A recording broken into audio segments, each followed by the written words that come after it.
No es una prioridad en este momento. 5 palabras. Eso es lo que ella dijo cuando entré en su oficina por tercera vez en 6 semanas. La mujer de recursos humanos ni siquiera levantó la cabeza. Siguió escribiendo algo, con la pluma moviéndose en pequeños círculos mientras yo permanecía allí explicando cómo mi gerente me había estado robando el salario durante 8 meses. 47 horas una semana, 52 la siguiente, 54 la semana después de esa. Cada hora más allá de las 40 no se pagaba porque una mañana me desperté y descubrí que de repente era una empleada exenta asalariada, aunque seguía haciendo el mismo trabajo que había hecho durante 2 años. Nada de mi trabajo cambió, solo el cheque de pago. Lo investigaremos eventualmente, dijo ella, con voz monótona. Me quedé allí viéndola escribir, sintiendo que algo dentro de mí se resquebrajaba, no se rompía, se resquebrajaba como cuando se cae un vaso y no se hace añicos, pero sabes que ya está arruinado, simplemente no lo has tocado todavía para descubrir cuán profundo es el daño. Antes de continuar,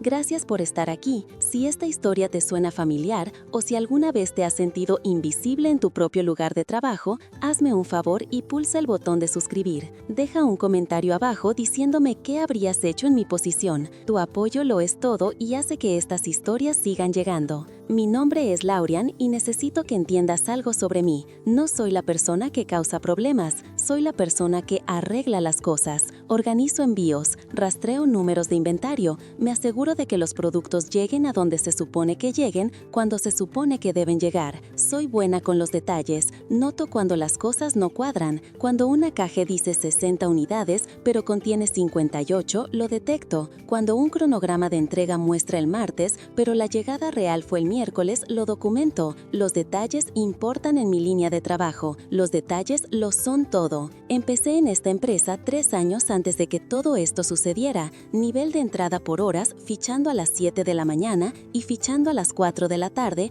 a menos que hubiera un envío grande, y entonces me quedaba hasta tarde y me pagaban tiempo y medio como a todos los demás. El trabajo era sencillo y honesto. Me gustaba la simplicidad, contar los productos, verificar los números, asegurarme de que los centros de distribución recibieran lo que pidieron, ir a casa, dormir, repetir. Mi gerente se llamaba Bethany cuando yo empecé. Una buena mujer, se jubiló después de 30 años en la empresa. Me dio una taza de café el primer día que decía "Cuento contigo", con una cara sonriente. Ella me enseñó los sistemas, me mostró qué proveedores eran confiables y cuáles siempre reducían sus envíos en un 2% y esperaban que nadie se diera cuenta. Yo me daba cuenta. Cuando Bethany se jubiló, trajeron a alguien nuevo. Su nombre era Cecil, de 31 años, trajes elegantes, cabello siempre recogido tan apretado que parecía doloroso. Había trabajado en otras 3 empresas en 5 años, ascendiendo cada vez. Todos en la gerencia hablaban de lo impresionante que era, de lo ambiciosa, de cómo siempre superaba sus objetivos. Lo que querían decir es que sabía cómo hacer que los números se vieran bien en papel. Cecil sonreía constantemente, no la sonrisa cálida que te hace sentir bienvenido, la otra clase, la que nunca llega al resto de su cara, como si hubiera aprendido a sonreír viendo videos en lugar de sentir algo realmente. Caminaba por el almacén sonriendo a todos, preguntando cómo estábamos, recordando nombres y cumpleaños,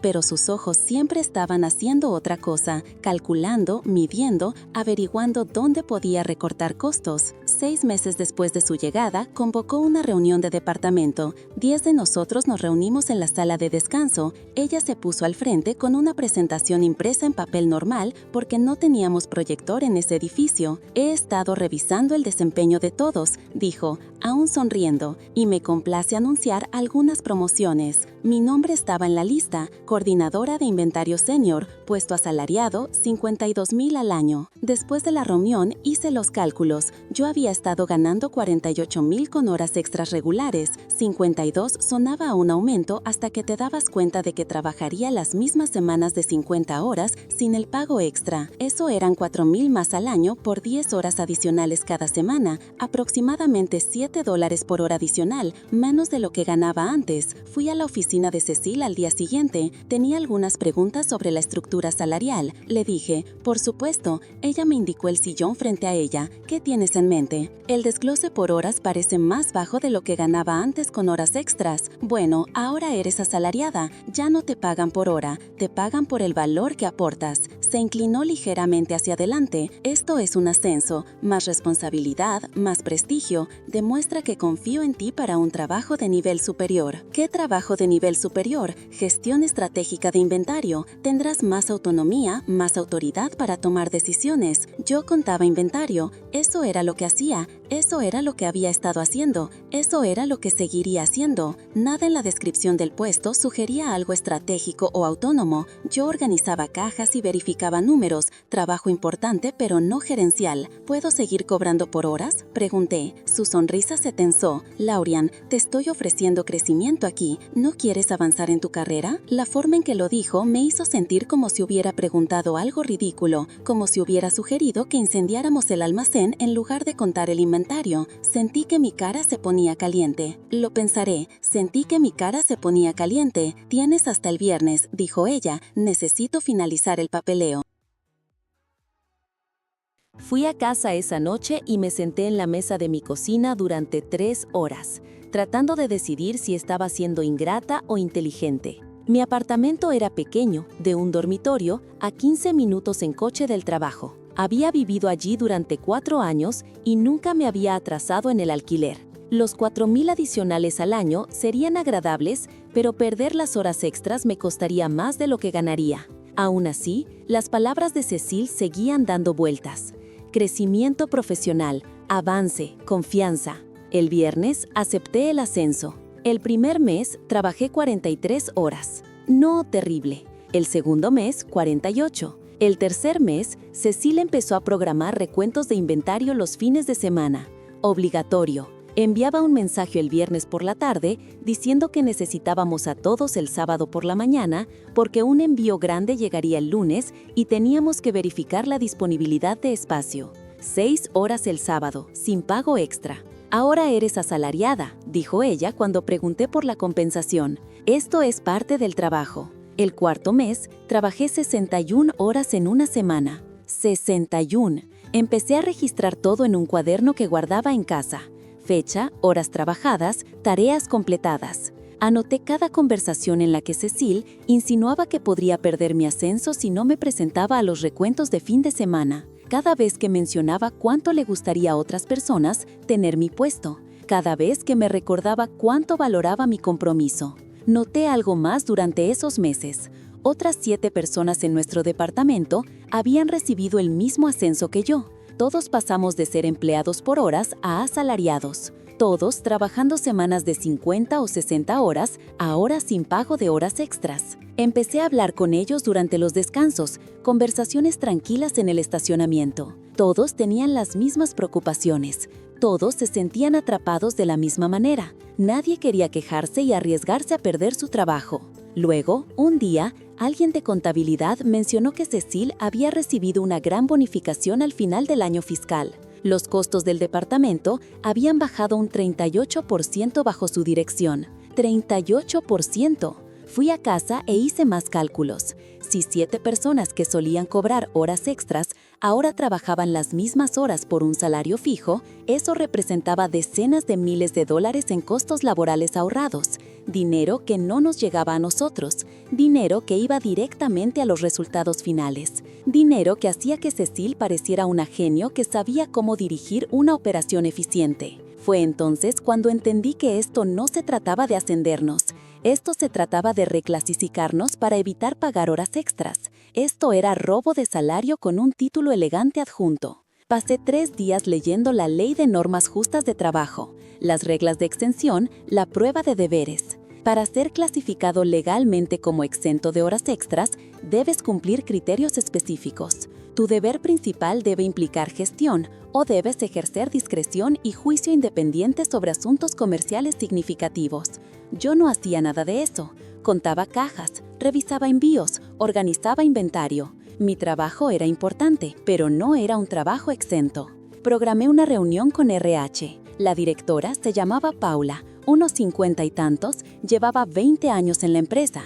Su oficina olía a ambientador de vainilla y a papel viejo. Le expliqué la situación, educadamente, con cuidado. No acusé a nadie de nada. Solo dije que creía que podría haber un error de clasificación. Lo investigaremos, dijo Paula. Anotó algo en una libreta. Nuestro equipo legal revisa todas las clasificaciones de puestos. Estoy segura de que todo está en orden, pero lo comprobaré. 2 semanas después, nada había cambiado. Yo seguía trabajando 50 horas semanales, seguía recibiendo el mismo salario. Programé otra reunión. Esta vez, llevé documentación, impresiones de las directrices de la FLSA, una lista de mis tareas diarias reales, ejemplos de mis hojas de tiempo, mostrando semanas consistentes de más de 50 horas. Nuestros abogados han revisado todos nuestros puestos. Paula dijo, usted está correctamente clasificada. Las tareas que realiza califican para la extensión. Yo cuento inventario, dije. No gestiono a nadie, no tomo decisiones de negocio. Usted ejerce juicio en su rol, toma decisiones sobre la asignación de inventario. Yo sigo el sistema. El ordenador me dice a dónde deben ir los productos basados en los pedidos existentes. Solo verifico los números y organizo la logística. Eso requiere juicio profesional. Ella lo dijo como si estuviera leyendo un guión, como si alguien le hubiera dicho exactamente qué decir si alguien cuestionaba las clasificaciones. Salí de su oficina sintiéndome más pequeña que cuando entré. 6 semanas después, volví por tercera vez. Esta vez no fui educada, no fui cuidadosa. Estaba exhausta. Cecil había programado 3 recuentos de inventario de fin de semana en un mes. Había trabajado 54, luego 57, luego 62.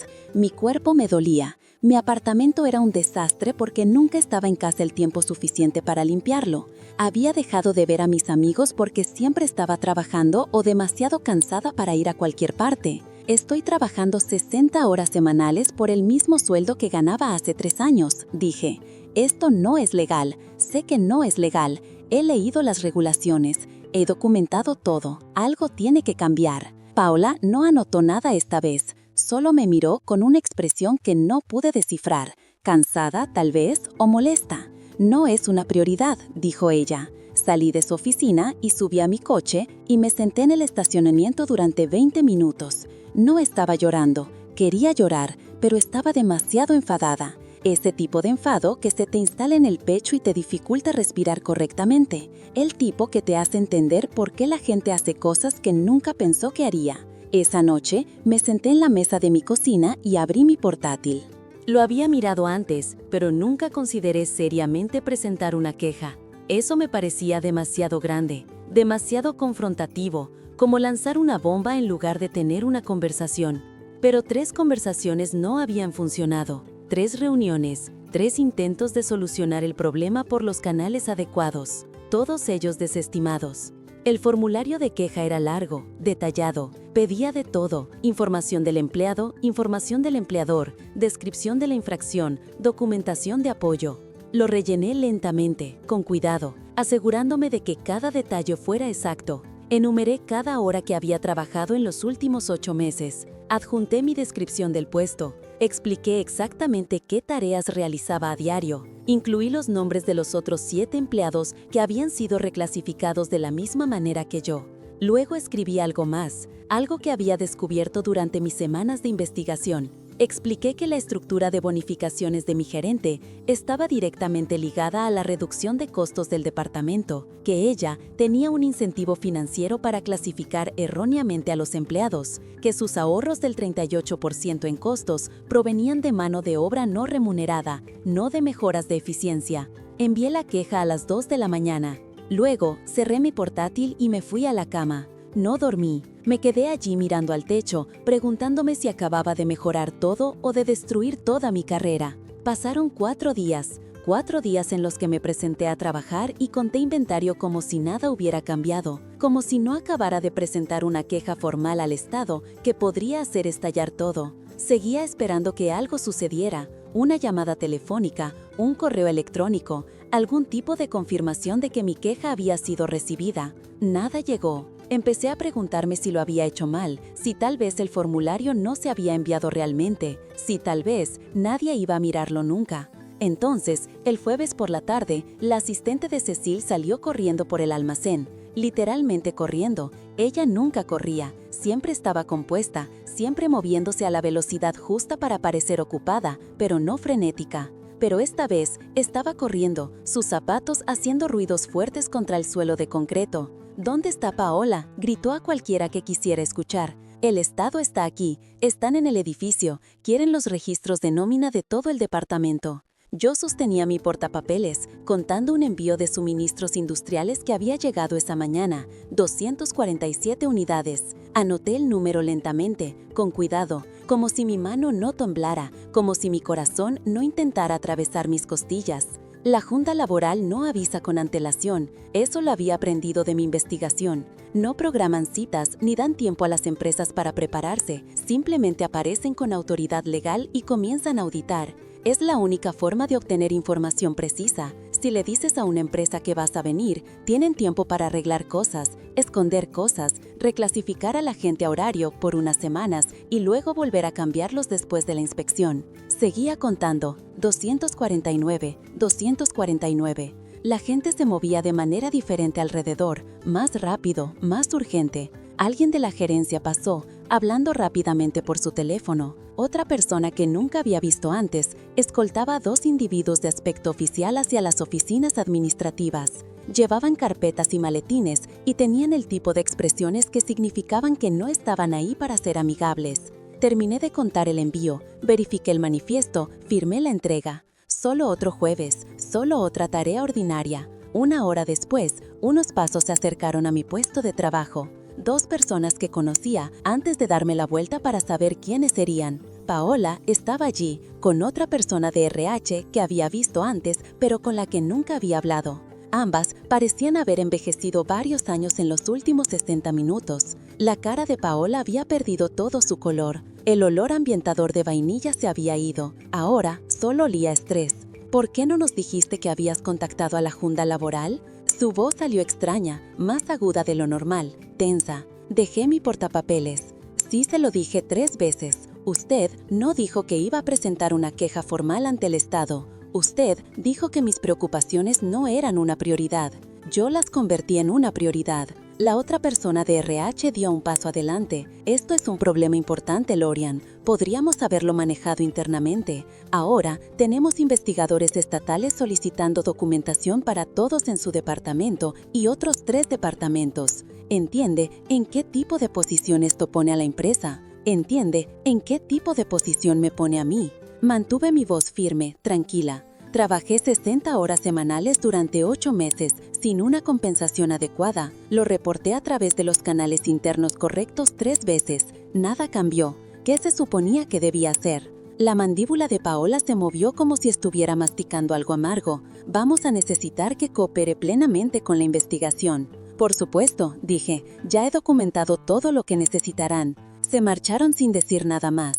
Los observé mientras se iban, los vi desaparecer de nuevo en el ala administrativa, donde los investigadores estatales probablemente estaban haciendo preguntas muy incómodas sobre las prácticas de nómina y los estándares de clasificación y las estructuras de bonificación ligadas a la reducción de costos. Tomé mi portapapeles y me dirigí al siguiente envío, 312 unidades de material de embalaje. Las conté una por una. La investigación duró 6 semanas.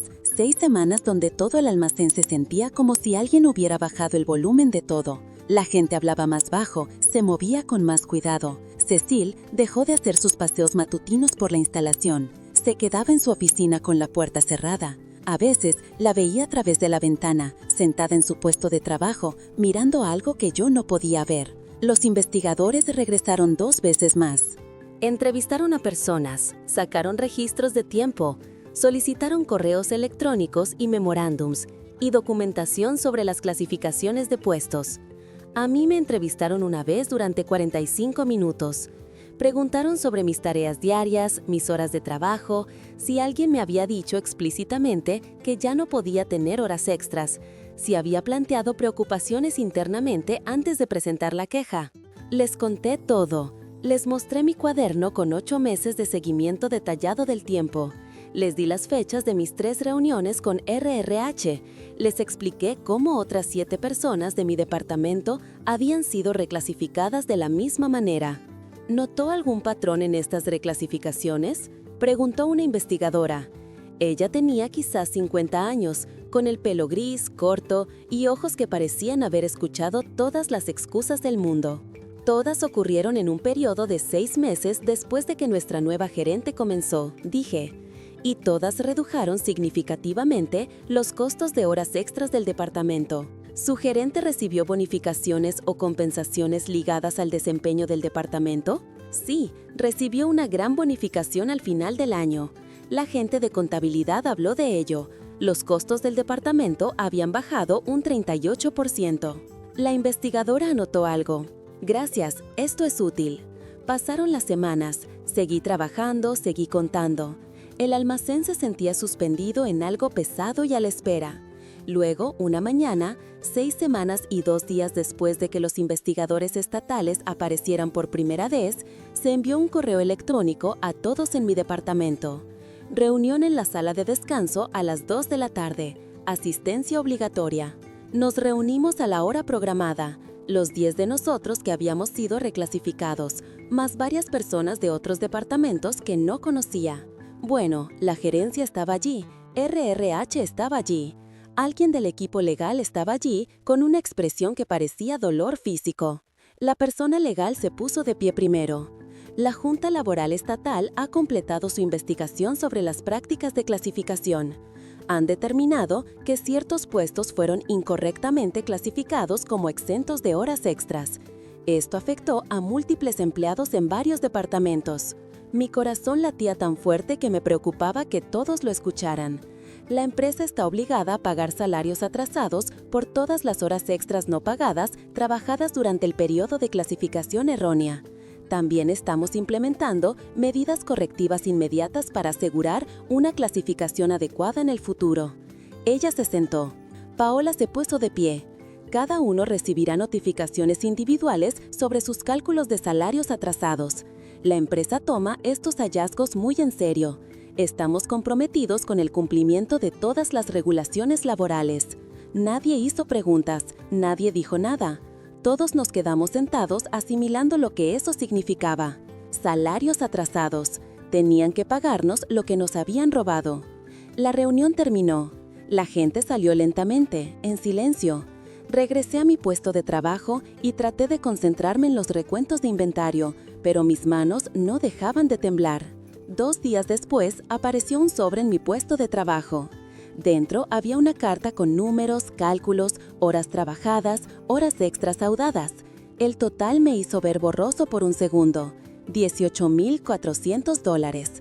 Eso es lo que me habían robado durante 8 meses. Eso es lo que me debían ahora. Pero esa no era la parte impactante. La parte impactante llegó 3 días después de eso. Cecil se había ido. Simplemente se fue. Su oficina vacía, su placa con el nombre de tirada. Alguien mencionó que había sido despedida. Alguien más dijo que era más que un despido. La empresa le estaba exigiendo que devolviera las bonificaciones. Al principio no entendí. Luego alguien de contabilidad me lo explicó en el estacionamiento, hablando en voz baja como si estuvieran compartiendo información clasificada. El investigador estatal había señalado algo específico en su informe. Documentaron que la estructura de bonificaciones de Cecil estaba directamente conectada con los ahorros de costos del departamento logrados a través de clasificaciones erróneas. Las bonificaciones no eran solo recompensas por buena gestión, eran beneficios financieros obtenidos a través de prácticas laborales ilegales. El equipo legal de la empresa, tratando de protegerse de la responsabilidad, había determinado que esas bonificaciones podrían considerarse enriquecimiento personal a través del robo. Habían calculado 3 años de bonificaciones, $127,000. Lo querían de vuelta, todo. Cecil no lo tenía. Había comprado una casa hace 2 años, una casa bonita en un buen vecindario. Hizo un pago inicial que agotó la mayor parte de sus ahorros. Ella había estado contando con que esas bonificaciones anuales continuarían. Había construido su vida en ingresos que provenían de salarios robados. Ahora la empresa quería su dinero de vuelta, el dinero que le habían dado por robarnos, y ella tenía que pagarlo. Había abogados involucrados, planes de pago, acuerdos que tardarían años en completarse. Escuché todo esto de primera mano a través de chismes laborales que se movían más rápido que cualquier envío que yo había organizado. No sabía si todos los detalles eran precisos, pero la verdad esencial era innegable. Cecil se había ido. Sus bonificaciones estaban siendo reclamadas Estaba devolviendo dinero que ya había gastado. Los cheques de salarios atrasados llegaron la semana siguiente, $18,400. Lo deposité el mismo día. Me quedé en el banco viendo a la cajera procesar el cheque, viendo los números aparecer en el saldo de mi cuenta. Dinero que ya había ganado hace meses, dinero que debería haber sido mío todo el tiempo. La gerencia trajo a alguien nuevo para reemplazar a Cecil. Su nombre era Tamasa, de 40 y tantos, de actitud tranquila. Lo primero que hizo fue convocar una reunión de departamento.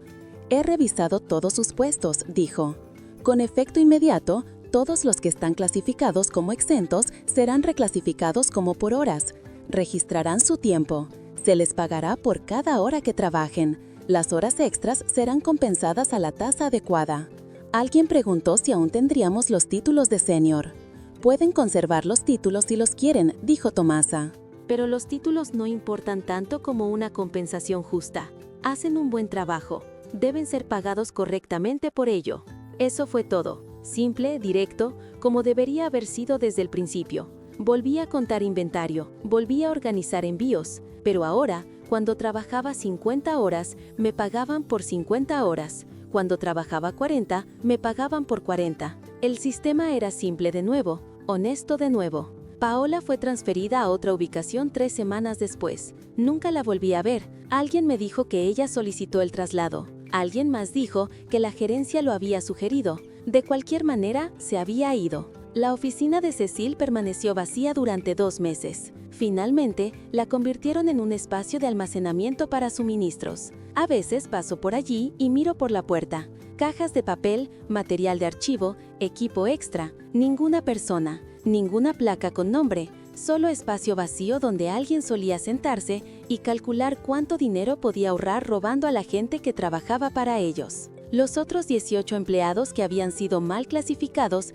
también recibieron sus salarios atrasados. Los montos variaron. Algunos habían sido reclasificados por más tiempo que yo. Algunos trabajaron más horas extras. El total que la empresa tuvo que desembolsar fue de $340,000. $340,000 en salarios robados que tuvieron que devolver porque una persona finalmente dejó de pedir amablemente y empezó a exigir legalmente. Todavía trabajo allí, todavía cuento inventario, todavía organizo envíos, todavía noto cuando los números no cuadran. Mi apartamento es el mismo, mi trayecto es el mismo, pero algo se siente diferente ahora, más ligero, como si no estuviera cargando algo pesado que no me daba cuenta de que me estaba agobiando. A veces la gente me pregunta si tuve miedo de presentar esa queja, si me preocupaba la represalia o perder mi trabajo. La respuesta es sí, estaba aterrorizada. Pero también estaba cansada de trabajar 60 horas y que me pagaran por 40, cansada de pedir justicia básica y ser despedida, cansada de ver a alguien beneficiarse de mi trabajo no remunerado mientras me decía que no era una prioridad. A veces, hacer de algo una prioridad significa quitárselo de las manos a alguien más y ponerlo en manos de personas que realmente se preocupan por arreglarlo. Gracias por escuchar mi historia. Si alguna vez sentiste que tus preocupaciones no importaban, como si tu voz no fuera escuchada, espero que esto te muestre que a veces el sistema funciona si sabes qué parte del sistema usar. Dale al botón de me gusta si esto resonó contigo. Suscríbete para más historias sobre personas que se niegan a quedarse en silencio y comenta abajo. Cuéntame una vez que tuviste que luchar por algo que merecías. Tus historias importan tanto como la mía.